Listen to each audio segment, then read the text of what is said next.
From ABC News Radio, KMET 1490 in Southern California, this is BizNinja Entrepreneur Radio with your host, Tyler Jorgensen. All right, everyone, I want to welcome you out to BizNinja Radio. This is your host, Tyler Jorgensen, and we have a special guest today, Charles Byrd, the founder and creator of KillTheChaos.pro. Charles, thanks for coming out. Oh, my pleasure, man. Thanks for having me, Tyler. So we're going to go into your story, your journey, figure out what Kill the Chaos is and kind of the movement that you're creating around it. First thing first, this is kind of a show about entrepreneurship. Have you been an entrepreneur forever? Or are you one of those born and bred lifetime entrepreneurs? Quite the opposite. I was one of those people that get a business degree and then they don't tell you you can start a business. They say, get a job. That's right. So that's what I did. That's precisely what I did. I got a job for a software company based in the Silicon Valley and stayed there for 15 years. That's a long time. Almost enough time to kill the entrepreneurial spirit, but somehow, like a phoenix rising from the ashes, it's reemerged out of your soul. And so what happened? You're growing, you're crushing it as an executive there, growing in your career, climbing the ladder, and then you decided for just out of nowhere to create a course, or what happened? Well, as I did climb from like doing tech work to project management to founding and running my own departments, it gave me more and more of a sense of control and the ability, just the realization that if I can start a department at $1 billion software company, I could probably start a company. Right. And so I guess it gave me a taste of freedom and what was possible, because when you run your own department, I mean, you still, of course, report to the higher executives, but when you're running your own show, that's got a good feeling to it. And it just made me friends of mine at the company. We'd talk about, we could start this side thing, or we could do that. And actually, we almost started a company once making automated camera equipment to follow snowboarders around. And then at the end of the day, you could get this edited video. So we were toying with ideas, but it was always like more on the talk side than the do side. Right. I know a lot of people like that. And most of them are employees and at a pretty high level in a company.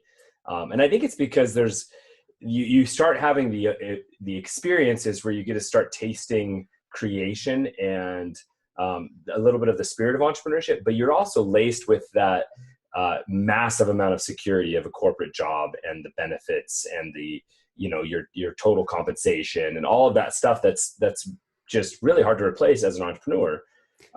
So how did you take the first step from talking to doing? Okay, so for one, I have friends of mine that I went to school with, one in particular that him and his wife started their own company, and it took a little while to get going, but it started being successful. And then they started their second company, which overtook the first one within 6 months. And it was the first realization that, wait, my peer group can go start companies and be successful at that. No one told me. So, awesome. So that got my wheels spinning. And then, as happens in corporate environments, there was like a management shake up, and then the new management. I worked from home most of the time, which that's my jam. But I was close enough to San Jose to go down whenever I wanted or needed to. And the new management was like, you need to be here 5 days a week. And I said, how about door number 2, severance package after 15 years? Thank you very much.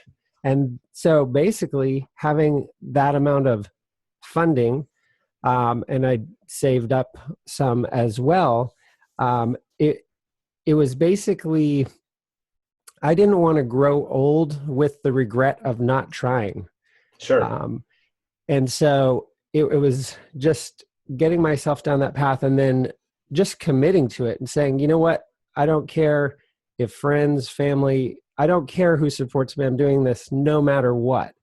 And it takes a little bit of talking people into this and that, but over time, when they see you're serious, they see you're starting to get results, you have a path, a vision, you're inspired, you're happy, you're making progress, magically people start getting behind you when they see you're going to do it regardless.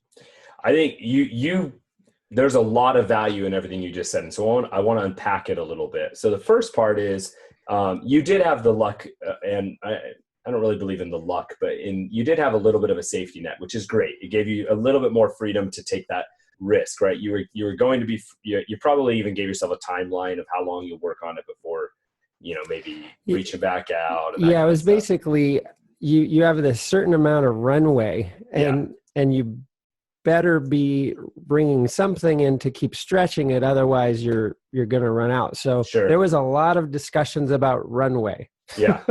Which is big from the tech world, and the Silicon Valley world is runway is a big term there. Now, one thing that I really liked about what you said is that, and you bring up a really important principle, like your friends and family, although they may be emotionally supportive, they always know you the way that you are now. And so whenever you go to make a change, you're going to feel resistance. And this is really common in the new entrepreneur space because everyone knows you as something here. And it's really in any kind of personal development or growth, we experience resistance from the people that we think would be the most supportive, only because it's uncomfortable to now have to get to know a new version of you. And so now all of a sudden, this guy who's been an employee for 15 years is saying he's going to do a course. You made the commitment that you're going to do it in spite of even that uncomfortable moment amongst that group, right? And that's a big deal. Yeah, and as you learn new things and your awareness becomes bigger, and even your own self-perception of what you're capable of becomes bigger, it doesn't mean the people around you are going to know that offhand. They live in their, I don't mean it in any negative way, but they live in their small world. They don't even realize what's possible. Right. You're a perfect example of that, right? You talked about doing business, but you didn't believe that you could do it yourself until you saw a peer do it. And now all of a sudden your reality shifted because of something they did. You wouldn't have, that reality wasn't there until you saw it happen. Right. And so that's just it happened to you, and then you had to go and do it. And so other people then have to follow. Yeah. And then you start consciously going to places where people's worldviews and perspectives are way bigger than yours, and you walk in a room and they completely can expand what you believe is possible. And the more you surround yourself with people like that, then that becomes the normal way of thinking, and the old becomes like typically a smaller way of thinking.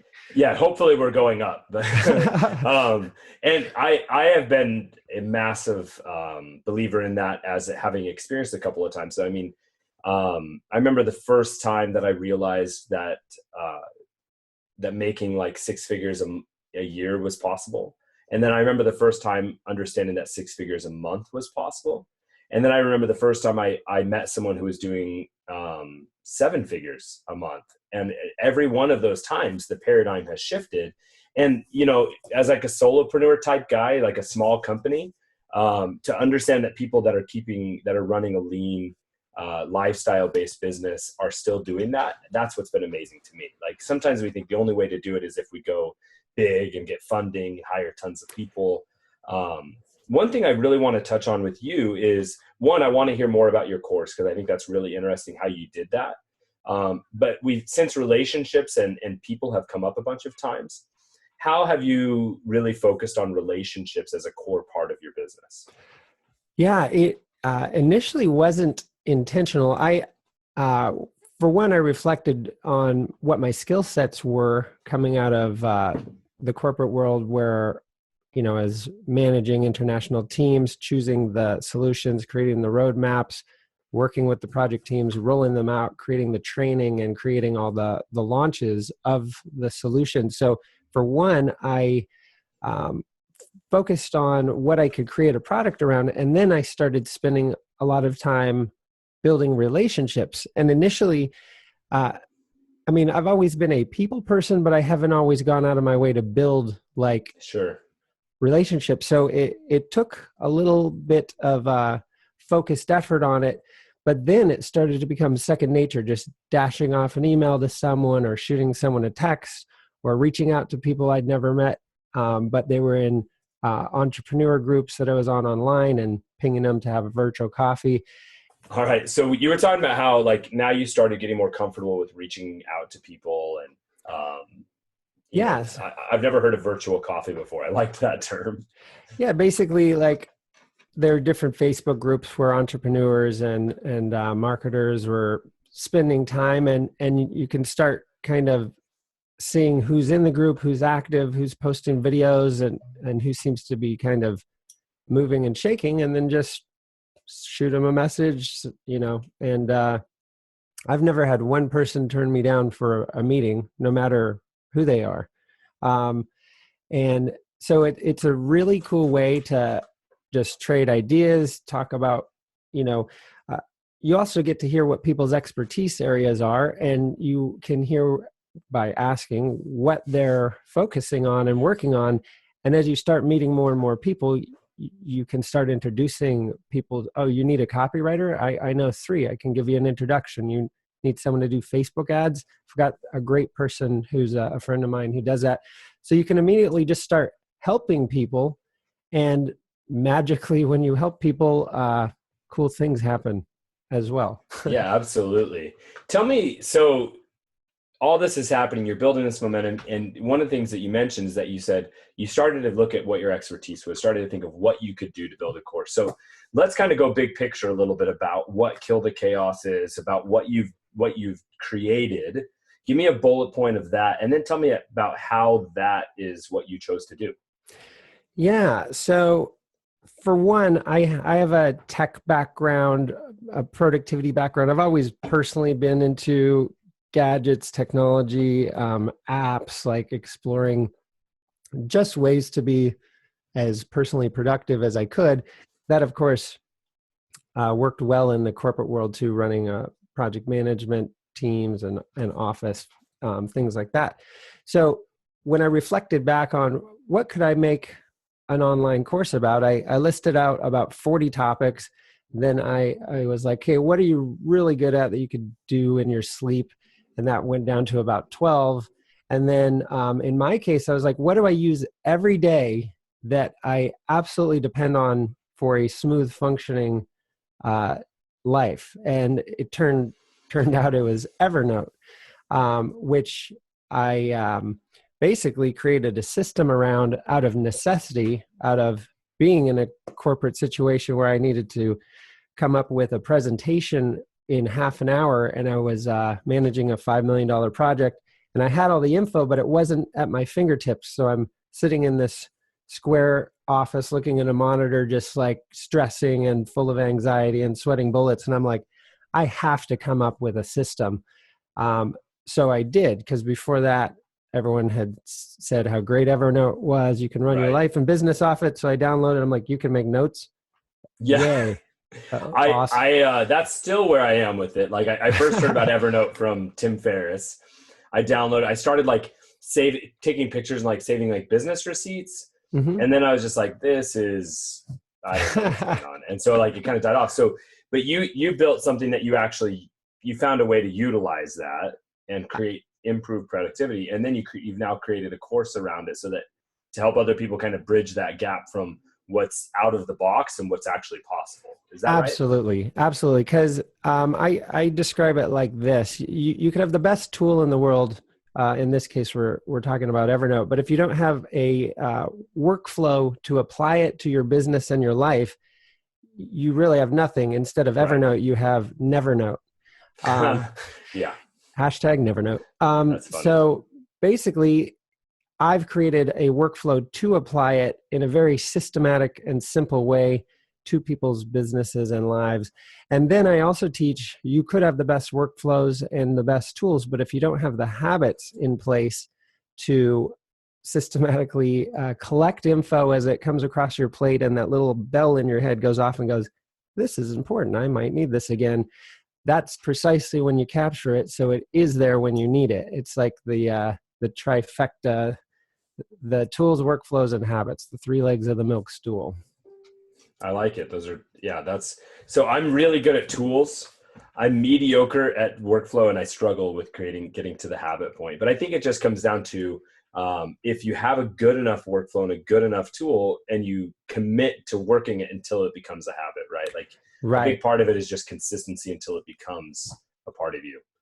Yeah, precisely. And so I describe it as cues and then routine. So if you and I sit down for a meeting, that is a cue to just create a new note and then tag it with your name.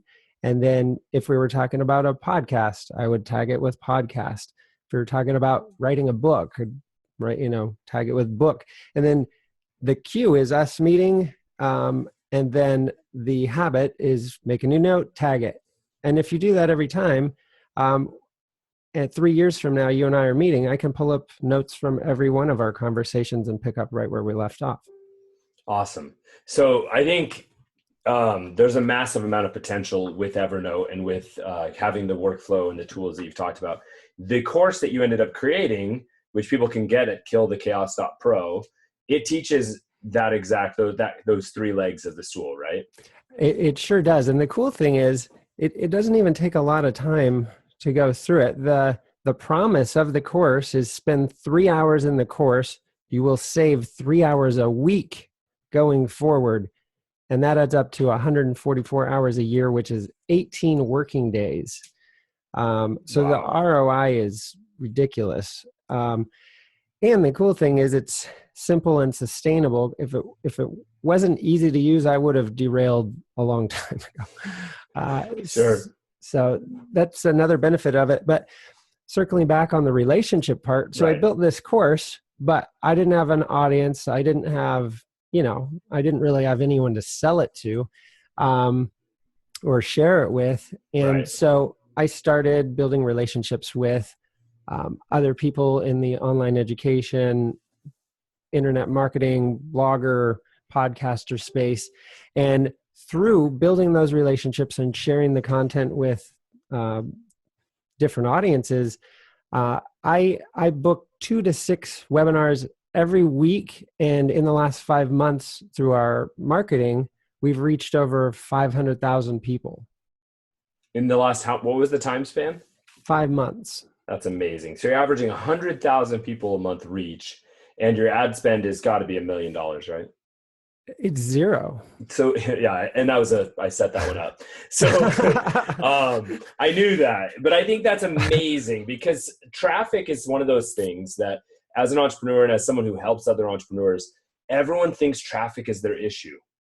And the common answer back to that is traffic is not your issue. Your offer sucks, right? Like generally speaking, if the offer sucks, then the traffic's going to be difficult, right? It's going to be hard to get it at a good price, or it's going to be hard to get those people to want to do a webinar with you. But if you put together a good offer at a good price that's attractive and valuable, and then you do things like what you've done, where you've reached out to people that are in like your next adjacent, who have your audience, kind of like the Dream 100 concept, where you're reaching out with people that already know who your customers are.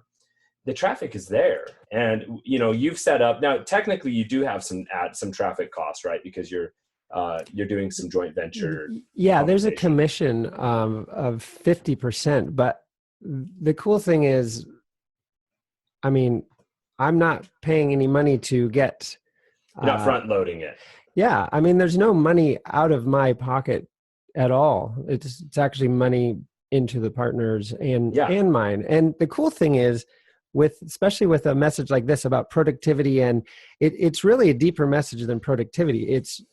We have a certain amount of time to accomplish the things that we want in life. And if we want to be effective at it, we need systems that we trust, that we can depend on, that simplify, that give us a vantage point to work on our businesses instead of in our businesses. And it's also a quality of life question. Do you want to be, into your 5th meeting of the day and you're 75 emails deep, and you've got 2 or 3 tasks that you didn't write down right when you thought of them because someone pinged you on Messenger, and they're floating in the periphery of your reach, and your shoulders are tight and your stomach's tight, and you just know that information's leaking all over the place and you're not following up on certain things. So I like helping people kill that chaos of information overload so they are more effective and so they can have a higher quality of life. And the neat thing is this message complements about anything else people would be working on. No matter what they're trying to do, if they're more organized and structured about it, and they can put their finger on anything they need within 5 seconds, it just reduces stress and improves people's ability to deliver on their goals. You know, again, you're hitting so many awesome points. It's hard to unpack all of them, but you talked about how the finite amount of time that we all have, right? And although I'm a huge fan of having money, like I've had it and I haven't had it and I prefer having it, I still believe that like money doesn't buy happiness, but what money does is it can help you buy time freedom. And having freedom of your time for me has been the greatest amount of happiness. When I feel like I have the ability to do anything I want, whenever I want, because of that freedom, that is true joy for me, right? Like if I can just choose to spend a whole day with my family and not stress about what's happening. And so what you're saying is that by being more organized and having greater systems and following those systems, that can free up just massive amounts of time. I mean, I can imagine even just 3 hours a week to the average person, if they could invest that into a hobby or back into their business or whatever they wanted to do, because they literally are creating new time that was currently just being wasted. Right. That can create massive ripples.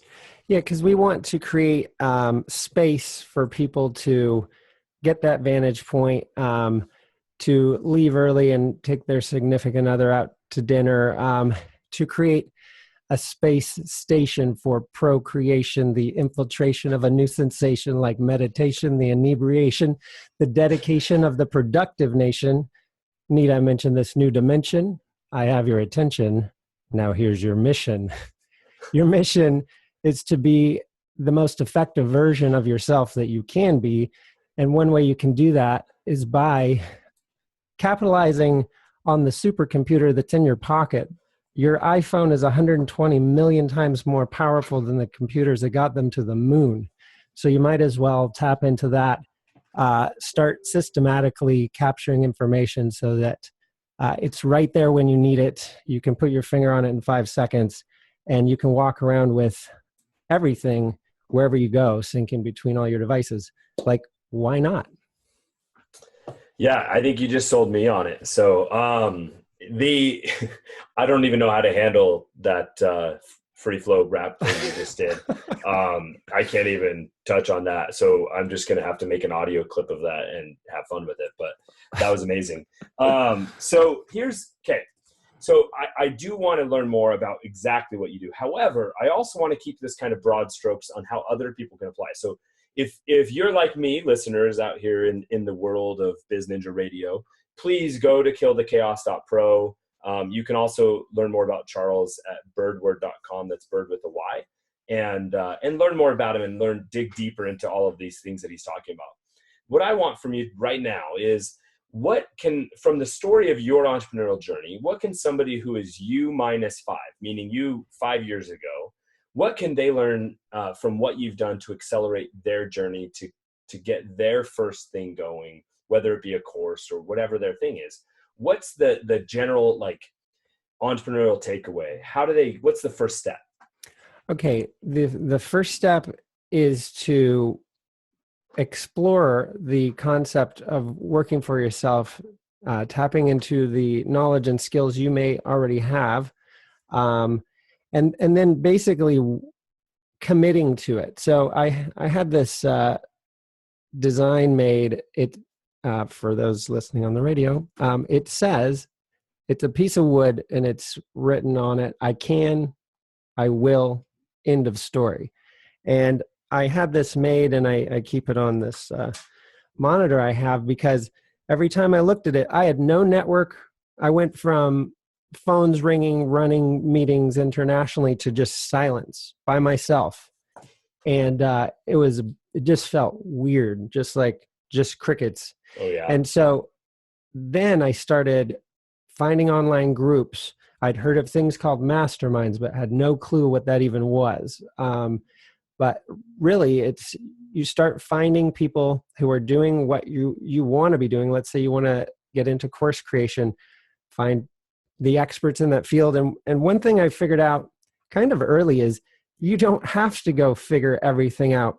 You go to where the experts are. They will gladly tell you how to do it. Maybe you have to buy their course to do it, but they will tell you precisely how to do it. And the people in those communities support each other, share what's working, share what's not working. Like in the corporate world, when things aren't working, they hide it. In the entrepreneur world, people go, Right. I tried doing this and it didn't work. I recommend you not do that. So Right.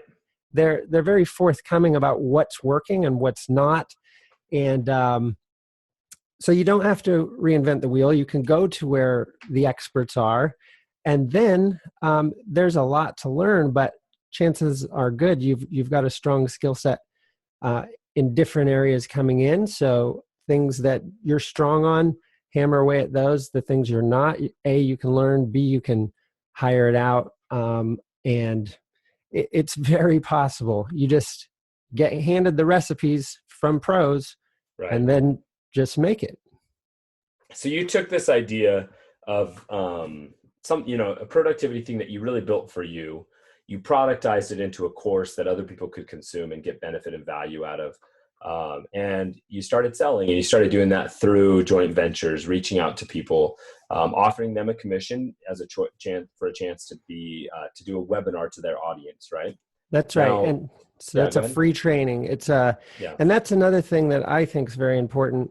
This isn't about selling, it's about providing value. And so my training, I cover the big why the topic matters. I give a free webinar covering all of Evernote's core features. Like someone could get up and going right from the free training. And then there's a deeper dive training that takes it further. But so it's almost like in the training you are teaching, right? It's really important to lead with value. But if I'm understanding your three legs, you're teaching them about the tool and what the tool is. But if they want the workflow and like the habits and that kind of stuff, that's what you're selling in the course, is that next level of how to apply the tool. Correct. So, but I do interweave several of those ideas into the free training. It covers notes, notebooks, tags, web clipper, Evernote on your mobile device, getting email in there. And then I'm giving real world examples throughout. So they can, they'll learn what the tool is capable of. I give them very specific, tangible use cases for applying it in the free training. And then the paid training goes a lot further and digs deeper. So it's providing a lot of value up front, building trust, letting people get to know you, why you're in it. That's another key thing I think a lot of people don't realize. I was at an event by a woman named Victoria LeBaum, and I was explaining, it was like a TED Talk atmosphere, and I'm like total black theater with big screen and everything. Sure. And so I go up and, give my little spiel on how amazing Evernote is. And then Victoria's like, but why are you doing this? I'm like, well, because I want to make people more. No, why are you doing this? She just kept hammering me, and it turned into like freaking Oprah moment or something. And basically it went into a story about how my mom, who's a professional who ran a hospital in Central California and was a teacher at College of the Sequoias for OB nurses, how she was overloaded, and I helped her get up and going with Evernote and an Evernote scanner and everything. Then to find out shortly thereafter, she had a brain tumor, and she lived for a year, and we were able to improve the quality of her life by creating systems that didn't bury us, because her office became so stacked with paper you couldn't even see it or walk up to the desk. It was like just tormented emotional and physical hell. And we were able to use the systems I shared with her to improve her care, improve the quality of her life. And it made me realize I need to get this message out to the world, because we have a limited amount of time. we want to be effective at what we're doing, and we want a nice quality of life while we do it. So that was my big why. And that was another tipping point for me to really want to make a difference. That's awesome. I mean, the reason when you discover your why, I think it allows you to fuel even during those like harder times, right? Now you can push through the self-doubt and the challenge. I think sometimes people from the outside world, right, the people that aren't entrepreneurs kind of glamorize the entrepreneur as someone who doesn't have the emotional battles that they have, right? But like I think are just more extreme, probably deeper valleys but higher peaks, when we ride our own waves. And so, for sure. There's this awesome graphic, and it's like an entrepreneur's thought pattern that's like, oh, I'm doing good. Oh, I totally suck at this. Things are great. And that's like within an hour. Oh yeah, easily. That's happened to me twice on this call so far. So, as we're kind of wrapping up, I like to, first of all, everyone, please go check out KillTheChaos.pro. Highly recommend Charles and his work. And two, Charles, I like to keep it a little bit personal. You are a skateboarding, rapping, drone flying cool guy, right? What is one personal thing on your bucket list that you want to accomplish in the next 12 months? Well, let's see. I've been doing a lot of traveling, which is cool. I'd like to continue doing that, and I'd like to.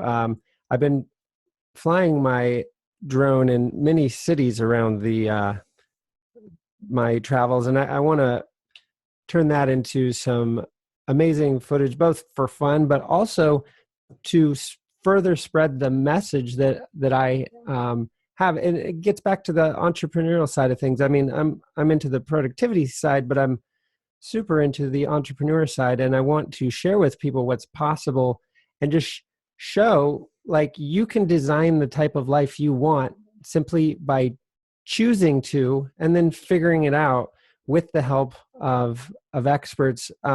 So in shooting video and having fun, meeting all these amazing, super intelligent, giving entrepreneurs, I want to tell that story as effectively as possible to both share the message of my course and productivity and all, but also to share you can completely design a whole new amazing life. Like I was in 8 cities and 5 countries in January, meeting some of the coolest people ever. And it's just because I said, hey, I'm going to start a company. I'm going to make a difference. So you can do that too. And no matter where you're at with your company, you can take things further. You can expand your impact and reach. So yeah, I want to keep traveling, keep shooting, and keep working to inspire people to take the next step to go after what they really want. Awesome. Well, that is what you just said there. The summary of your thing is the summary of this show. The whole concept behind the BizNinja movement, or this show that I've been doing, is about lifestyle design, about building the life you want. So thank you for coming on, Charles, and all of you listening, whether it was on the radio at ABC News KMET 1490, or whether it was on our podcast, which you can catch on iTunes, whatever it was. So if you found it on YouTube or at BizNinja.com, we appreciate you. Now go out and do something. Thank you for listening to BizNinja Entrepreneur Radio with Tyler Jorgensen.